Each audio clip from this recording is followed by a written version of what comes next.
Hello, this is SKB and you are watching Mahindra English. जैसे कि मैंने आपको वादा किया था, मैं नए अंदाज में वॉइस के चैप्टर लेकर के आपके सामने आ रहा हूँ। तो आज मैं नए अंदाज में वॉइस के चैप्टर को शुरुआत करने जा रहा हूँ। वीडियो को पूरा देखिएगा। वीडियो पसंद है लाइक करें और अपने दोस्तों के बीच में शेयर करें। नए हैं तो चैनल को सब्सक्राइब करें और बेल आइकन को जरूर प्रेस करें ताकि आपके पास नोटिफिकेशन समय से पहुंच जाए।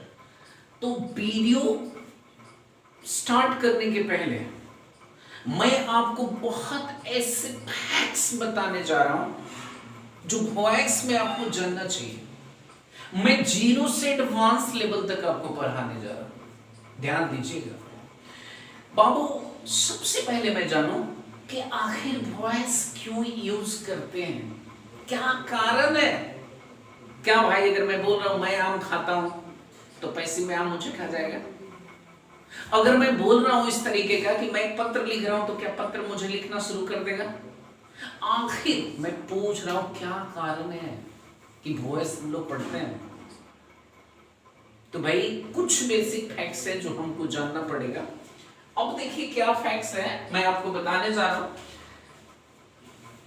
एक्टिव एंड पैसिव वॉइस, अगर आप इसको हिंदी करते हैं तो आप जानते हैं कर्तरीवाचक कर्मवाचक। तो भाई ये जानते हैं कि एक्टिव में सब्जेक्ट की प्रधानता होती है।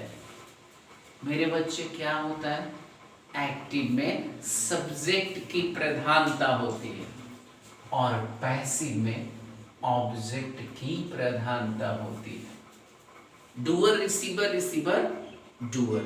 कैसे भाई, आखिर कैसे, बहुत सारी चीजों को चर्चा करना है आपके सामने और हम आपके सामने चर्चा करेंगे भी। सीखना है भाई, सीखते रहना है।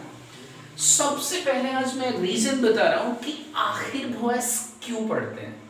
तो देखिए, सबसे पहले मुझे ये पता होना चाहिए कि जब सब्जेक्ट अननोन हो, ये सब मैं आपको समझाने जा रहा हूं क्या है, लेकिन पहले समझिए। कह रहे हैं कि जब किसी वाक्य में सब्जेक्ट अननोन हो, मतलब जानकारी नहीं हो, पता नहीं हो कि सब्जेक्ट क्या है, तो मेरे बाबू हमेशा उस सेंटेंस को पैसिव में बनाते हैं। कभी कभी आप न्यूज़पेपर देखते होंगे और उसमें आपको स्टेटमेंट मिल जाता होगा तो बड़ा प्रॉब्लम आपको हो रहा होगा कि भाई क्या करें यहाँ पे। मेरे बच्चे आप सोच रहे होंगे क्या करें, लेकिन अगर आप चाहें तो बहुत अच्छे तरीके से समझ सकते। मैंने क्या बोला कि अगर सब्जेक्ट अननोन होगा मतलब किसी को ज्ञात नहीं होगा कि काम किसने किया और कैसे हो गया, समझ रहे हैं। और अगर इस तरीके का भाव होगा स्टेटमेंट में तो वहां पे हम यूज करेंगे पैसिव वॉइस का। अब देखिए मैं आपके सामने बता रहा हूं, The child was last in the fair. क्या जरूरत था? What's the need to use passive voice here? I have to. Babu, if subject will be unknown, then you have to make your sentence in passive voice. One by one, everything will understand. What? The child was last in the fair. बच्चा मेला में भुला गया। अब सोच लीजिए, अगर उसके पास common sense होता तो क्या मेला में भुला जाता?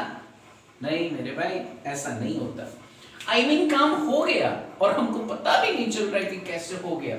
मैंने लिखा the temple was built years ago। कहीं कहीं जाते होंगे तो पुराना टेम्पल आपको मिलता होगा, किसने बनाया मालूम नहीं है।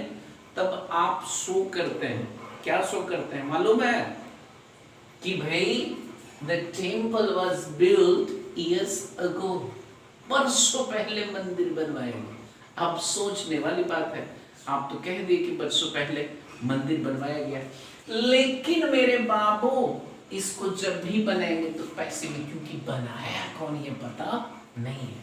तो सब्जेक्ट अननोन है। बहुत सारे ट्रिक्स के साथ मैं आपके सामने आ रहा हूं, आप टेंशन मत लीजिएगा। The class was the glass was broken stirring, कल ग्लास टूट गया। अब आपको मालूम नहीं है कि ग्लास किसने तोड़ा, तो जब मालूम नहीं है तो हमेशा सेंटेंस को मेरे बाबू पैसिव वॉइस में बनाएंगे। मेरी बात समझ रहे हैं ना, क्या बोल रहे हैं? जब सब्जेक्ट अननोन हो तो पैसिव वॉइस में ही बनाएंगे सेंटेंस को। ए बॉम्ब वाज एक्सप्लोडेड, बॉम्ब विस्फोट हो गया, किसने करवाया, कैसे हो गया, आई डोंट नो, मुझे पता नहीं है। इसीलिए मेरे बच्चे, जब सब्जेक्ट अननोन हो ना तो हम पैसिव में बनाते हैं, ठीक है। मैं जब वॉइस चैप्टर शुरू करूंगा, अभी तो मैं कंसेप्ट दे रहा हूं मेरे बाबू, कंसेप्ट दे रहा हूं। जब शुरू करेंगे तो सब बताएंगे वॉइस कितने प्रकार का, active voice, passive voice. Active किसे कहते हैं, पैसिव किसे कहते हैं, एक्टिव में किसकी प्रधानता, पैसिव में किसकी प्रधानता, कैसे हम चेंज करते हैं, बहुत सारे रूल्स रेगुलेशंस हम लोग पढ़ेंगे। तो एक तो हम लोग जाने कि सब्जेक्ट अगर अननोन होगा तो हम सेंटेंस को पैसिव में बनाएंगे, लेकिन दूसरा टू मेक ऑब्जेक्ट इंपॉर्टेंट। अगर आप चाह रहे हैं कि हम ऑब्जेक्ट को इंपॉर्टेंट बनाएं, कि भाई काम जो करने वाला है वो थोड़ा इंपॉर्टेंट हो, जिसको डूअर बोलते हैं, और उसको इंपॉर्टेंट दिखलाने के लिए भी, प्रभाव जमाने के लिए भी हम सेंटेंस को पैसिव में बनाते हैं। मैं एक सिंपल सी बात बता रहा हूं, जैसे आपने बोला सिट डाउन, और एक सेंटेंस आपने बोला you are requested to sit down. आप खुद सोच लीजिए कि एक्टिव का सेंटेंस ज्यादा बेटर है या पैसिव का सेंटेंस ज्यादा बेटर है। तो समझने वाली बात है, आपको समझाते चलेंगे। तो बाबू मैंने क्या कहा कि जब ऑब्जेक्ट को इंपॉर्टेंट बनाना हो ना, तब भी हम पैसिव वॉइस का प्रयोग करते हैं। अब यहाँ पे एक चीज है, लिखा हुआ है the fearful lion was killed by me. देखिए थोड़ा प्रभावित कर रहे हैं, थोड़ा प्रभाव जमाने की कोशिश कर रहे हैं कि भाई fearful lion was killed by me, मतलब समझ लीजिए फियरफुल मीन्स क्या होता है, क्या होता है, फियर मीन्स डर होता है, मतलब एकदम भयानक शेर मेरे द्वारा मारा गया। अब सोचिए शेर को अगर इंसान मार रहा है तो भाई थोड़ा प्रभाव तो होगा, वर्चस्व तो होगी, थोड़ी सुपरमैसी तो होगी। वही चीज यहाँ पे बताया जा रहा है कि जब ऑब्जेक्ट को इंपॉर्टेंट बनाना हो तो पैसिव वॉइस का प्रयोग करते हैं। तो एक तो मैंने बताया कि जब सब्जेक्ट अननोन होगा तो किसी को पता नहीं होगा कि काम किसने किया, और दूसरा बताया कि अगर ऑब्जेक्ट को इंपॉर्टेंट बनाना हो तो टू मेक सेंटेंस पोलाइट, जो बहुत विनम्रता के साथ, रिक्वेस्ट के साथ, बहुत तरीके से, बहुत सलीके से अगर आप किसी के सामने पेश होना चाह रहे हैं, सेंटेंस को बोलना चाह रहे हैं, तो आप पैसिव सेंटेंस को बनाइए मेरे बच्चे। क्योंकि पोलाइट को दर्शाने के लिए, जिसको विनम्रता बोलते हैं बाबू, उसको दर्शाने के लिए हम सेंटेंस को पैसिव में बनाते हैं। अब जरा सा देख लीजिए, गलती तो हो गई, और गलती होने के बाद आप इस तरीके से बोल रहे हैं कि अगले को हर्ट भी नहीं कर पाए, आई मीन चोट भी नहीं पहुंच पाए, उसको तकलीफ भी नहीं हो। अब यहाँ पे जरा सा देखिए, एक सेंटेंस लिखा हुआ है A lot of harm has been done to us, बहुत हानि किया गया उसके। अब सोच लीजिए कह बहुत नुकसान पहुंचाया गया हम लोगों को, लेकिन भाई कह रहे हैं डायरेक्ट नहीं, इसको हम पैसिव सेंस में बना रहे हैं, एक्टिव में नहीं। क्यों? क्योंकि बेटर लगने के लिए। कह आशा करते हैं कि वह फर्स्ट, आई मीन प्रथम लाएगा। जस्ट आई होप, आप जरा देख लीजिए, अगर हम चाहते तो डायरेक्ट बोलते आई होप, लेकिन मैंने ऐसा नहीं किया, पैसिव में इसको लिखा। It is hoped that he will stand first, it is hoped that he will stand first, आशा करते हैं कि वो प्रथम आएगा। दैट मीन्स आप क्या कहना चाह रहे हैं, किसी भी सेंटेंस को पोलाइट बनाने की कोशिश कर रहे हैं, बहुत ही विनम्र बनाने की कोशिश, ढंग से आप प्रस्तुत हो रहे हैं किसी के सामने। अब बच्चा यहाँ पे लिखा डायलेशन ऑफ बाय डोर। देखो कुछ ऐसे सेंटेंस होते हैं, कंफ्यूज नहीं होना है मेरे बच्चे, कि कुछ ऐसे सेंटेंस होते हैं जिसमें सब्जेक्ट होता है जब आप एक्टिव का सेंटेंस देखते हैं, लेकिन पैसिव बनाते समय उसका जो डूअर होता है, I mean by plus doer, by plus agent जिसको बोलते हैं, उसको हम खत्म कर देते हैं। जानते हैं क्यों? क्योंकि एक रूल है कि सब्जेक्ट अगर अननोन हो तो हम उसको पैसिव वॉइस में वाक्य को बनाते हैं, और जब सब्जेक्ट अननोन है हमको पता कैसे चलेगा? तो कुछ ऐसे शब्द हैं मेरे बाबू, जरा देखिएगा, समवन कह दिए, एनीवन कह दिए, ठीक है, पीपुल कह गए, कुछ इस तरह का, जैसे मैं कह रहा हूं सबको पता होना चाहिए। कह रहे हैं क्या? मैंने लिखा someone has stolen my pen, किसी ने मेरा कलम चुरा लिया है। अब जरा सा देखिए कि someone has stolen my pen, लेकिन जब आप इसको पैसिव में चेंज करेंगे तो क्या करेंगे? My pen has been stolen. अब देख लीजिए, मैंने तो ट्रिक बताया, टेक्निक बताया बाबू, कि my pen has been stolen, by someone नहीं लिखेंगे, क्योंकि किसी ने मेरी कलम को चुरा लिया है, और जो चुराया उसके बारे में मेरे को कुछ पता नहीं है। तो एक चीज दिमाग में रखना है, ध्यान रखना है कि बाबू कुछ ऐसे होंगे, जिसमें बोला बिहार में सभी लोग हिंदी बोलते हैं। अब इसको पैसिव में हमको चेंज करना है, तो कैसे चेंज करेंगे?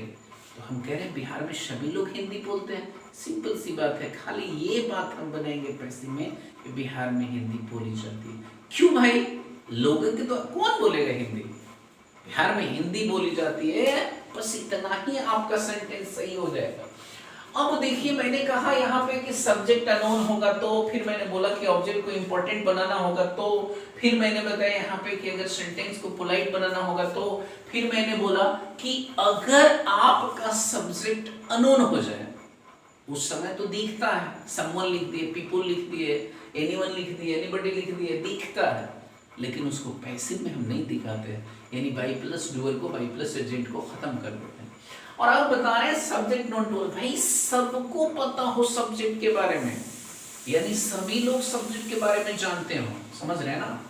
मेरा कहने का मतलब हुआ कि सब्जेक्ट सबको पता हो कि यह किसने किया, तब जाकर के हम उसको सेंटेंस को पैसिव में बनाते हैं। अब लिख रहा है कि अमेरिका वाज डिस्कवर्ड इन 1492। अच्छा ये बताइए कि अमेरिका का खोज 1492 में किया गया, तो सिंपल सी बात है, ये बात सबको पता है कि नहीं कि भाई सही में अमेरिका का खोज कब किया गया? तो इसके लिए हम लोग क्या करते हैं भाई, पैसिव में बनाते हैं। मैंने बोला English is spoken all over the world, बताइए इंग्लिश पूरी दुनिया बोलती है या इंग्लिश पूरी दुनिया में बोली जाती है? आई मीन इंग्लिश पूरी दुनिया में बोली जाती है, तो English is spoken all over the world, मतलब सब्जेक्ट सबको पता हो, सब्जेक्ट नोन टू ऑल, तो वहां पे भी हम सेंटेंस को पैसिव में बनाते हैं। और अगला देख रहे हैं कि it is used in scientific और टेक्निकल राइटिंग, लेकिन इसमें डूअर का पता नहीं होता है कि किसने ऐसा किया, ठीक है ना? अब देखिए यहाँ पे लिखा हुआ कि it is used in scientific और टेक्निकल राइटिंग, समझने की कोशिश कीजिएगा। बाबू अगर कहें common salt is got from the sea, common salt जो नमक हम लोग साधारण नमक जो प्रयोग करते हैं वो समुद्र से प्राप्त होता है कि प्राप्त किया जाता है। अब देख लीजिए इसको एक्टिव में यूज करेंगे या पैसिव में, इसी तरह के सेंटेंस बहुत जगह पर मिलता है, तो आप कंफ्यूज हो जाते हैं कि भाई कारण क्या है, इस सेंटेंस को एक्टिव में यूज नहीं किया जा रहा, सीधे पैसिव में यूज किया जा रहा है। तो आप घबराइए नहीं, मैं हमेशा आपको ये बात बता रहा हूँ कि बाबू कुछ ऐसे यूनिक चीज हैं जो आपको जानना पड़ेगा। इसके बाद जस्ट मैं आपको पढ़ाने जा रहा हूँ।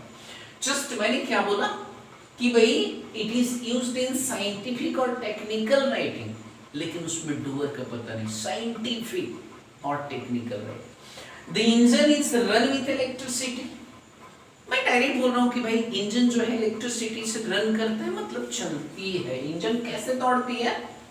तो इलेक्ट्रिसिटी से। अब सिंपल सी बात है कि इसको तो प्रेजेंट इंडिफरेंट टेंस में बना सकते थे एक्टिव फॉर्म में, लेकिन पैसिव में क्यों बना? क्योंकि आपको पता होना चाहिए, मैंने बोला साइंटिफिक और टेक्निकल राइटिंग में पैसिव वॉइस यूज करते हैं। देखिए, water is produced when oxygen and hydrogen are combined. मतलब क्या हुआ? Water is produced when oxygen and hydrogen are, जब हम H2O जिसको जल बोलते हैं, ऑक्सीजन और हाइड्रोजन को कंबाइन करते हैं तो उससे क्या बनता है? जल। ये देख लीजिए कि आपका टेक्निकल और साइंटिफिक है कि नहीं, इसमें डूअर का कहीं कोई पता नहीं। कैसे बन गया, किसने बना दिया जल को, H2O मिलाया, ये आपको भी पता नहीं, इसीलिए कंबाइन किया जल बन। तो मेरा कहना है क्या, ओवरऑल मैंने आपको सिखाया, आज मैं केवल अभी जो सिखाया इश्यूज कहां कहां करते हैं, समझ रहे हैं ना? मैंने क्या बताया आपको, अभी यूज बताया, अभी फॉर्म, बहुत सारे चीज आपके साथ डिस्कशन करते हैं। सब्जेक्ट अननोन होगा तब मेरे भाई पैसिव में बनाना है, जब हम ऑब्जेक्ट को इंपॉर्टेंट बनाना चाह रहे हैं, खास उसको थोड़ा एम्फसाइज करना चाह रहे हैं, प्रभावित करना चाह रहे हैं, और जब सेंटेंस को विनम्रता के साथ प्रस्तुत करना चाह रहे हैं। मैंने कहा क्या भाई को उनको बहुत हानि पहुंचाया गया है, तो कह रहे हैं कि भाई पैसिव में बना दो ना, उनको भी खराब नहीं लगेगा, इसीलिए तो है पैसिव। और डिलीशन का मतलब ही होता है हटाना। कहीं कहीं आपको ऐसा सेंटेंस मिलेगा जिसमें हटाना पड़ेगा, कब? या तो नोन और नहीं तो अनोन। क्या सब्जेक्ट नोन होगा या फिर सब्जेक्ट अनोन होगा, ठीक है ना? अब उसके बाद मैंने बताया कि सब्जेक्ट नोन टू ऑल सभी जानते हैं, तो वहां पे भी पैसिव। मैंने बताया कि साइंटिफिक और टेक्निकल राइटिंग में हम लोग प्रयोग करते हैं। तो मेरे बच्चे, अगर आप स्क्रीनशॉट लेना चाह रहे हैं तो स्क्रीनशॉट ले लीजिए, अगर लिखना चाह रहे हैं तो लिख लीजिए। मैं आपको आगे कुछ डिटेल्स बताने जा रहा हूँ। चलिए बाबू, तो अब हम वॉइस शुरू करते हैं। मैंने बताया कहाँ कहाँ यूज करते हैं और वॉइस की शुरुआत। देखिए बच्चा, ये जो लिखा मैं आपके सामने वॉइस, जरा सा याद रखिएगा। तो ये जो वॉइस है ना, कहते हैं कि it is the changing form of verb, क्रिया के रूपांतरण को वाच्य कहते हैं। भाई it is the changing form of verb. आप जानते हैं कि वॉइस को कितने प्रकार से बांटते हैं? सबको पता है कि एक एक्टिव और दूसरा पैसिव। मेरे बाबू, आप लिखने की कोशिश करेंगे कि कह रहे हैं कि the sentence which is completely based on subject, जो सब्जेक्ट के बेस पर होता है वो एक्टिव होता है बाबू, और the sentence is completely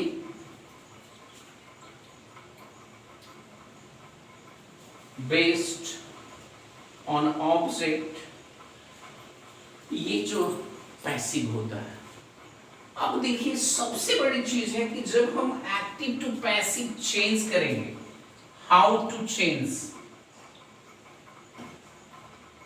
active into passive voice.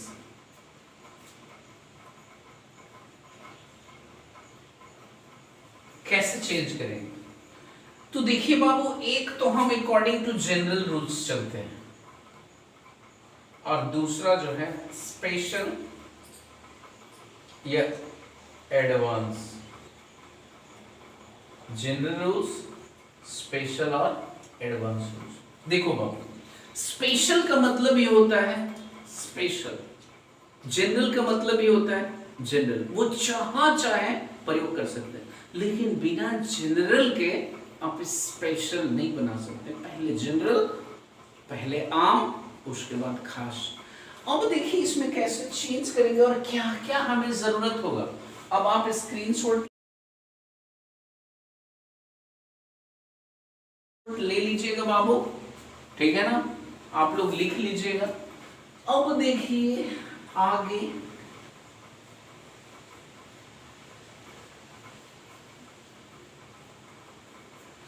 कैसे हम active to passive voice change, देखो भाई सबसे पहले आपको जानना होगा, एक ट्रांजिटिव, दूसरा इंट्रांजिटिव, ठीक है। ट्रांजिटिव वर्ब और इंट्रांजिटिव वर्ब के बारे में जानना हो, बहुत बढ़िया बात मैं आपको बताने जा रहा हूं कि आप समझेंगे जरा कि भाई ट्रांजिटिव वर्ब जो होता है अपने साथ ऑब्जेक्ट लेता है और इंट्रांजिटिव वर्ब जो होता है अपने साथ ऑब्जेक्ट नहीं लेता है। अब बात बनता है भाई ऐसा क्यों? एक और ट्रिक, ऑब्जेक्ट लेने का काम दो चीज करता है, एक तो प्रीपोजिशन और दूसरा जो होता है आपका वर्ब। तो अगर प्रीपोजिशन के बाद ऑब्जेक्ट है तो हम उसका पैसिव चेंज नहीं करेंगे, लेकिन एक शर्त है, वहां पे भी थोड़ा सा आपके पास जानकारी होना चाहिए। कैसे? मेरे बच्चे ध्यान दीजिएगा कि अगर मान लीजिए कि वर्ब है और वर्ब के बाद प्रीपोजिशन है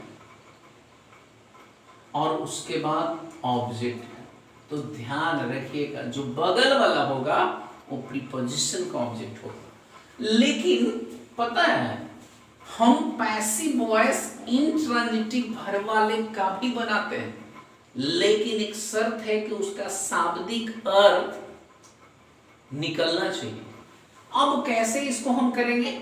तो जरा देखिए, अगर मान लीजिए मैं लिख रहा हूं आई गो टू दिल्ली, अब देखिए गो टू दिल्ली जो लिख रहे हैं ये प्रीपोजिशन है और ये जो है ऑब्जेक्ट है। तो क्या ये गो का ऑब्जेक्ट है? नहीं मेरे बाबू, ये जो है प्रीपोजिशन का ऑब्जेक्ट है।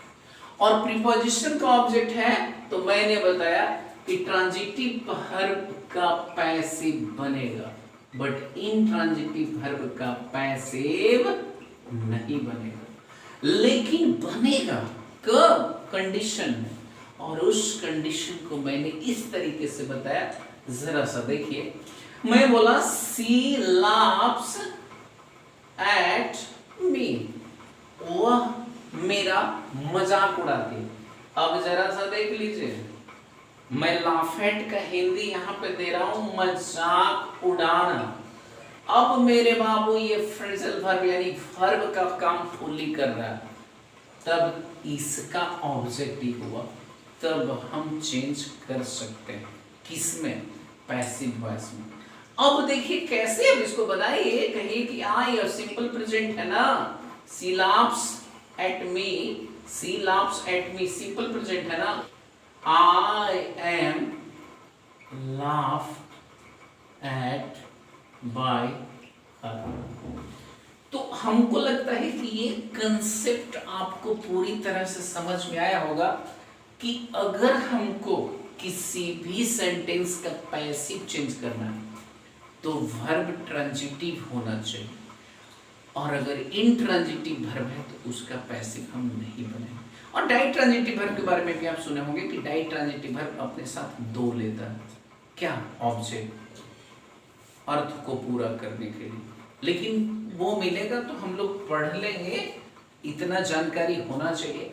अब इसके बाद जैसे इतनी सारी चीजों को तो मैंने बताया, अब जैसे मैंने बोला I am looking after your child, मैं आपके बच्चा को देखभाल कर रहा हूं, मतलब आपके बच्चे को देखभाल कर रहा हूं। अब जैसे अगर इसका ऐसे हिंदी निकालते हैं, लुकिंग आफ्टर करें कि मैं देख रहा हूं बाद में आपके बच्चा, तो ये सही नहीं होता। आई मीन ये दोनों साथ में है तभी एक शाब्दिक अर्थ दे रहा है, तो इसका ऑब्जेक्ट हुआ, ठीक है। तो जब ऑब्जेक्ट मिल गया तो पैसिव में हम चेंज कर सकते हैं। क्या करते हैं? तो यहाँ पे लिख सकते हैं कि योर चाइल्ड और इज बीइंग, फिर उसके बाद लुक्ड आफ्टर बाय, तब कर देंगे आई का मी। तो आप समझ गए कि इंट्रांजिटिव वर्ब का भी बना सकते हैं, लेकिन वर्ब के साथ वो जो प्रीपोजिशन का वर्ड है दोनों मिल करके फ्रेजल वर्ब की तरह काम करे तब। मेरे बच्चे नहीं तो इंट्रांजिटिव वर्ब का पैसिव हम नहीं बनेंगे। ठीक है, अब आगे हम लोग बढ़ते हैं तो जरा सा देखते हैं क्या कि भाई सबसे पहले अगर जनरल रूल्स को फॉलो करते हैं तो जनरल रूल्स में क्या होता है समझिएगा कि जनरल रूल्स में क्या होता है कि सबसे पहले तो सब्जेक्ट की जगह हम ऑब्जेक्ट ले जाते हैं, ऑब्जेक्ट की जगह सब्जेक्ट ले जाते हैं। ठीक है, और उसके बाद हम क्या करते हैं, एक्सिलरी वर्ब की जो बात करते हैं वो अकॉर्डिंग टू टेंस होता है। क्या होता है? According to tense. वो हम आपको ट्रिक बताने जा रहे हैं और जब वो ट्रिक आप समझेंगे तो सब कुछ समझ में आएगा। सब्जेक्ट के स्थान पर ऑब्जेक्ट, ऑब्जेक्ट के स्थान पर सब्जेक्ट और auxiliary verb according to tense. उसके बाद प्लस V3। हम जनरल में चल रहे हैं बाबू, हम जनरल की बात कर रहे हैं, स्पेशल की नहीं, जनरल रूल्स की बात कर रहे हैं। तो सबसे पहला सब्जेक्ट के स्थान पर ऑब्जेक्ट, ऑब्जेक्ट के स्थान पर subject, auxiliary verb according to tense, verb 3, अब प्लस उसके बाद बाय प्रीपोजिशन। ठीक है, और ये तो हमारा हो गया सब्जेक्ट की जगह ऑब्जेक्ट, ऑब्जेक्ट की जगह सब्जेक्ट।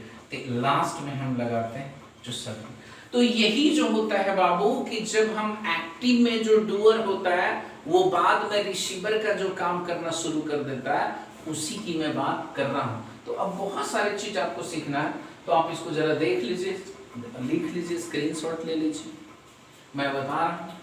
ठीक है,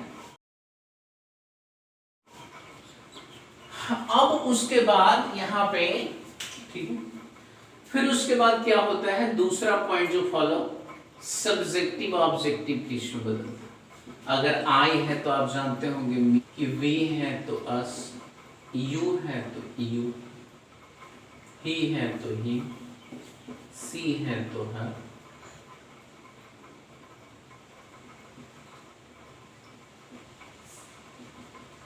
दे में बदल देते हैं। ये भी आपको याद रखना। अब जो बताने जा रहे हैं जनरल रूल्स का फॉर्मूला और ट्रिक, वो आपके लिए बहुत ही बेहतर होगा। जरा देखिएगा, आज के बाद वॉइस आपको बनाने में दिक्कत नहीं होगा, प्रत्येक रूल को मैं आपको समझाऊंगा। तो आप समझ गए होंगे भाई, सब्जेक्ट के जगह पर ऑब्जेक्ट, ऑब्जेक्ट की जगह पर subject, auxiliary verb according to tense, उसके बाद वर्ब का तीसरा रूप, फिर बाय प्रीपोजिशन, फिर उसके बाद सब्जेक्ट।